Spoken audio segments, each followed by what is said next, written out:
नमस्कार, जय हिंद, जय Bharat and welcome to deaf talks. This is Adi Achin. Pakistan एक बहुत इंटरेस्टिंग जगह पे आके बैठा है, बहुत ही ज्यादा इंटरेस्टिंग। 3-4 दिन 5 दिन पहले जब तक अमेरिका का स्ट्राइक नहीं हुआ था और आसिम मुनीर जाके ट्रंप से मिला था, तो प्रोपेगेंडा कुछ ऐसा था कि भैया पाकिस्तान इज बैक। पाकिस्तान ने तो पता नहीं कैसा एक एक गेम खेल दिया है, सब कुछ उसने एकदम सीधा कर दिया।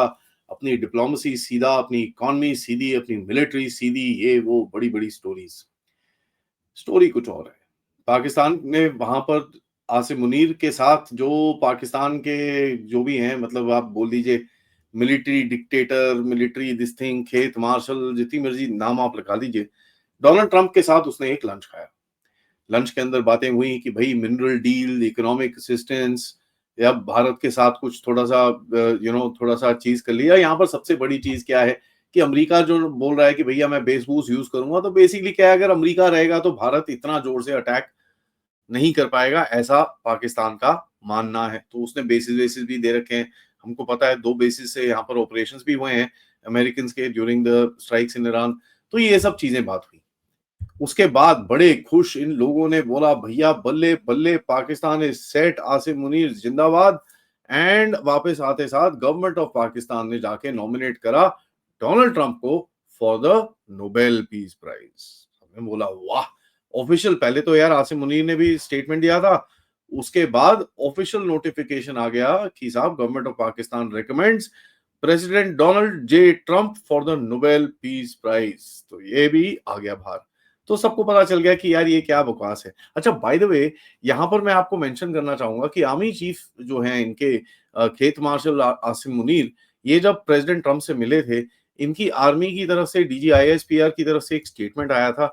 जब पता चला, उसको थोड़ा सा AI टेस्टिंग करने की कोशिश करी, तो पता चला भाई 54% of that statement was basically AI। तो आप समझ सकते हैं किस जगह पे पाकिस्तान खड़ा है। बट इन एनी केस, इन लोगों ने जो भी मतलब ये सब करा, उसके बाद जैसे ही इन्होंने ये स्टेटमेंट दिया कि भाई nomination for Nobel peace prize, अगले ही दिन जाके ट्रंप ने वहां पर ठोक दिया। अब ये फंस गए बीच में कि यार अब क्या करें, ये क्या हुआ। अब हुआ ऐसा कि भाई ईरान ने बोला पाकिस्तान, बड़ी अच्छी बात है यार। अब नहीं नहीं नहीं जी, वी कंडेम द स्ट्राइक्स, ये वो स्टेटमेंट्स आने शुरू हो गए बड़े बड़े कि भैया वी कंडेम द स्ट्राइक्स। और यहां तक मैं आपको बताऊं, पाकिस्तान, चाइना और कुछ और देश बैठ के UN में, सिक्योरिटी काउंसिल में एक इमरजेंसी मीटिंग कर रहे हैं। किसके लिए? भाई ये जो ईरान का अग्रेशन है उसके ऊपर बिल्कुल भी ये लोग सपोर्ट में नहीं है। डोनाल्ड जे ट्रंप को नॉमिनेशन है नोबेल पीस प्राइज का, लेकिन यूनाइटेड नेशंस में ये इसको बोलते हैं getting stuck between a rock and a hard place. China के शी जिनपिंग अंकल ने फोन किया होगा, ओ भाई साहब ये क्या करके बैठे हो, अच्छा अब एक काम करो, आके जरा वहां, अब वहां पे भी इनकी पूंछ पकड़ी हुई है चाइना ने। पाक नॉर्मल ना, जो जानवर होता है ना उसकी एक पूंछ होती है, पाकिस्तान की दो पूंछें हैं। एक तरफ से अमेरिका खींचता है और एक तरफ से वो खींचता है, और पाकिस्तान बेसिकली हवा में उड़ जाता है। अभी ऐसी कोई सिचुएशन है ना। आप ये देख लीजिए कि भाई पाकिस्तान अमेरिका के पास गया होगा रोता हुआ, देखो सर कितना जोर से ठोक दिया मेरे को भारत ने, सर ये पूरा मेरे F-16, ये देखो सर पूरी लिस्ट, इतने चीजें मेरे भारत ने बर्बाद कर दी हैं, मेरे को वापस चाहिए सर, नहीं तो वहां पर किसी ने बोल दिया ठुक जाए तो बड़ा पंगा हो जाए। ये ऐसी ऐसी स्टोरीज इन लोगों ने सुनाई होगी। हमने कहा ठीक है यार, तेरे को F-16 दे देंगे, तू टेंशन मत कर, कोई टेंशन नहीं है, बोलना कुछ नहीं, ठुका एवरीथिंग, ऑल द इक्विपमेंट तेरे को वापस वापस दे देंगे। तब ये स्टेटमेंट्स आए कि भाई हाई टेक डिफेंस में कोऑपरेशन होगी, तो तेरे को सामान वापस मिल जाएगा, टेंशन मत ले, हमारे बेस वेस वहां पर सेट कर, don't worry about it, just keep quiet. ठीक है। तो हिडन बात हुई है वो चाइना के ऊपर भी हुई है, उसके ऊपर आज रात को कर्नल रैना के साथ हम एक डिटेल डिस्कशन करेंगे इस पूरे रीजन के अंदर। पूरा ये गेम जो चल रहा है कि भाई ईरान के पास न्यूक्लियर वेपन्स नहीं आने चाहिए, उसके लिए गेम चल रहा है। अब अमेरिका में कोई लोग सवाल पूछना शुरू हो गए, सर जी वो तो ठीक है सर, बट ईरान के पास जो न्यूक्लियर वेपन्स आए हैं उसकी तो टेक्नोलॉजी पाकिस्तान ने दी थी, और ये तो पब्लिकली रिपोर्टेड है। तो वहां पर थोड़ी उसमें एम्बैरेसमेंट होनी शुरू हो रही है कि यार ये क्या है। अब पाकिस्तान क्या है, पाकिस्तान अगला गेम है, इसके बारे में हम बात कर चुके हैं। कुछ इजरायलीज भी इस बारे में बात कर रहे हैं, तो पाकिस्तान थोड़ा काफी इस टाइम पे परेशान है। बट इमेजिन अ कंट्री, और इसको मैं कोई बोलता, I don't call this a dilemma, I call this being in the toilet. ठीक है। Pakistan is next on the board वो उसके बारे में थोड़ी सी बात करते हैं, बट अगर आप देखें, look at the thing, here is Pakistan, जिसके आर्मी चीफ जाके अमेरिका से वहां पर बात करते हैं, आके बोलता है भैया लॉन्ग लॉस्ट मेरा Islamic brother of Iran, America इनके एयरबेसिस यूज करता है, इनके जहाज वहां पर ऑपरेट करते हैं, इनके एवैक्स ऑपरेट कर रहे थे, इनके रिफ्यूलर्स ऑपरेट कर रहे थे उस रीजन के अंदर, सब कुछ इन लोगों ने करा। उसके बाद जाके भाई कंडेमनेशन भी करता है कि भैया नहीं नहीं नहीं, ये तो गलत चीज है। You think Iran is not seen this? You think China is not seen this? And इसका बैकलैश जो पाकिस्तान की तरफ आएगा वो तो छोड़ ही दीजिए, यहां पर आप एक और चीज देखिए, टुडे पाकिस्तान की जो सिचुएशन रहेगी भाई साहब, अगर ईरान में अगर ये जो आयतुल्ला खुमैनी है ये कंटिन्यू करते हैं तो भी पाकिस्तान फंसेगा, बिकॉज बदला तो आएगा आएगा। और ईरान के लिए कुछ करने की जरूरत नहीं, सीधा बोलेंगे जी आपका वो जो पाइपलाइन बनानी थी उसके $18 बिलियन हमको दे दो, ठीक है, diplomatically, which is very valid, उसके आगे कुछ करने की जरूरत नहीं है उनको। हाँ, बीच में ईरान और भी इधर उधर जो इनके ग्रुप्स हैं और जो ऊपर इनके नॉर्दर्न एरियाज में शिया इन्फ्लुएंस है, वहां पर ईरान गेम खेलेगा, that we will watch and we will cover. इस तरफ ईरान है, उस तरफ अफगानिस्तान है जो उनको ठोक रहा है वैसे भी, ठीक है, left right and centre, Baloch चुप नहीं है, पश्तून चुप नहीं है, ऊपर से एक चाइना बैठा होगा जो सोच रहा होगा बेटा तू ट्रंप से क्या बात करके आया है जरा बताइए। नहीं नहीं सर मैं कुछ नहीं करके आया, those questions will be asked, क्योंकि चाइना से भी जाके पैसे मांगेंगे थोड़े टाइम के बाद। So it's gonna be a very interesting situation है। हमको तो छोड़ ही दीजिए यार, हम तो नॉन एंटिटी हैं, हम तो नॉन एंटिटी, हम तो कुछ नहीं कर रहे पाकिस्तान को, ठीक है। तो ये बड़ी इंटरेस्टिंग सी सिचुएशन है, और यहाँ पर आप देखिए हम अपना काम कर रहे हैं, अपना पानी वानी जो भी चीजें आपको सबको पता है। When you see this situation, Pakistan is now going to be stuck openly.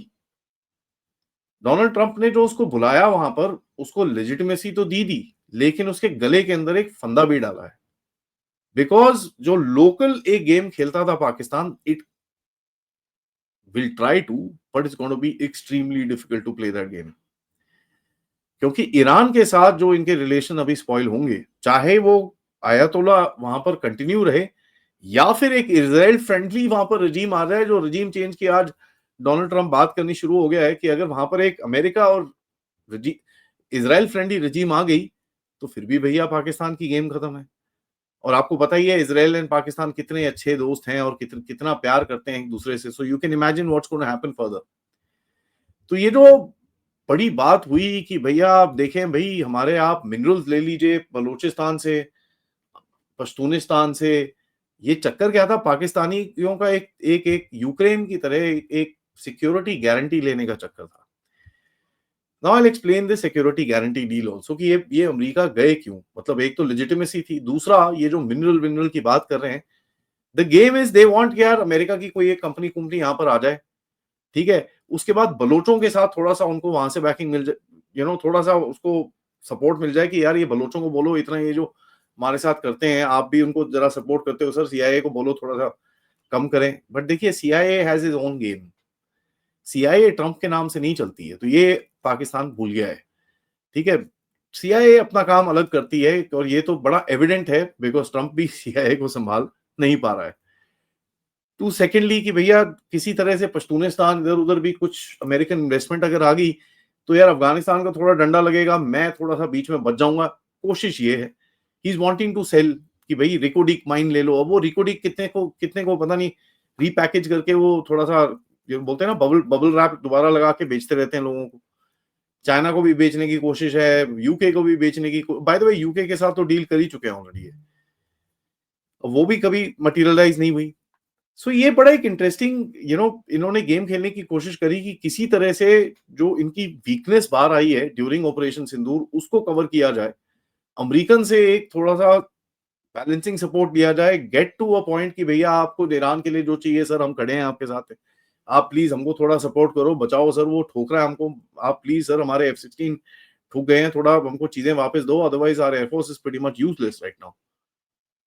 सवाल ये है कि भाई ये चाइना के पास क्यों नहीं जा रहे, इनके पास तो J-35 पता नहीं क्या क्या चीजें आ रही हैं, तो पाकिस्तान के पास आगे जाके वैसे भी इस टाइम पे वही सिचुएशन है, बट आगे जाके दो एयरफोर्स होंगी, एक होगी अमेरिकन एयरफोर्स और एक होगी चाइनीज एयरफोर्स।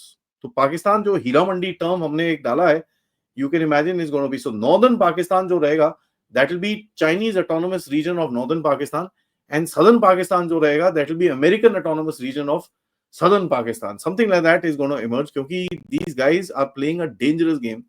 इन लोगों को कोई आइडिया नहीं है कि दोनों तरफ से ये जब खींचेंगे ना एक दूसरे को, and to a point America का जो एक क्लीन पर्पस है कि भाई चाइना को पुश बैक करना है, एंड द ईरान तो ठीक है जो भी है, यहां से जो चाइना का कट ऑफ हुआ है that is exactly the same thing they would want to do in Pakistan also. वही एग्जैक्ट थिंग आप देख रहे हैं करते हुए इनको म्यांमार के अंदर, वही एग्जैक्ट थिंग आप देख रहे हैं इनको साउथ चाइना सी में करते हुए। तो ये बड़ी इंटरेस्टिंग सीरीज निकलेगी जहां पर you will see that American push will be there anti China, और वो एंटी चाइना पुश के अंदर आपको तो तंग करेंगे करेंगे, ये मत सोचिएगा कि आप बीच में चने खाओगे, आपको तो आपके साथ तंगी होगी होगी, क्योंकि आपके नॉर्थ ईस्ट के अंदर ही उंगली करने की कोशिश करेंगे, ये so that you come into the game. आप जरा थोड़ा सा अलायंस वलायंस बन जाओ, थोड़े सीधे हो जाओ, उनकी बात सुनो, तो आपके साथ तो तंगी तंगी होगी होगी, बट ये सारे तो बेचारे इनकी बैंड बहुत जोर से बजने वाली है। आप जो पाकिस्तान से करोगे वो करोगे, लेकिन पाकिस्तान का अपना फ्लिप फ्लॉप होता है ना, एक 40 फुट बड़ी सड़क है, उसके बीच में ना गोबर पड़ी है। पाकिस्तान लोग क्या होता है ना, जो बेवकूफ लोग होते हैं वो गोबर में पैर रख के चले जाते हैं जब पूरी सड़क खाली है, लेकिन पाकिस्तान ना मुंह के बल गिरता है उसके अंदर। सो ये बड़ा एक इंटरेस्टिंग सिनेरियो होने वाला है, एंड इसको जरा हम ऑब्जर्व करेंगे, क्योंकि the flip flop of Asim Munir and Pakistan is gonna cost these guys quite a bit. Let's wait and watch, but तब तक वीडियो को लाइक करिए, सब्सक्राइब करिए चैनल को अगर आपने नहीं करा है, most importantly share this with your friends and families, and आप लोग इस चैनल की तरफ कंट्रीब्यूट भी कर सकते हैं यूजिंग द क्यूआर कोड या फिर पेपैल या फिर सुपर स्टिकर सुपर चैट्स। थोड़ी देर में मिलते हैं अभिषेक तिवारी जी से, जब थोड़ा सा अंदर भी नजर मारते हैं यार मोदी जी के साथ सरेंडर मोदी फेल। अब मैंने सुना है लोग आर्टिकल लिखना शुरू हो गए, बड़ी बड़ी चीजें हैं, जरा वो भी थोड़ा देखते हैं, और बहुत सारी और चीजें हैं, बात करेंगे अभिषेक तिवारी जी से। तब तक नमस्कार, जय हिंद, जय भारत।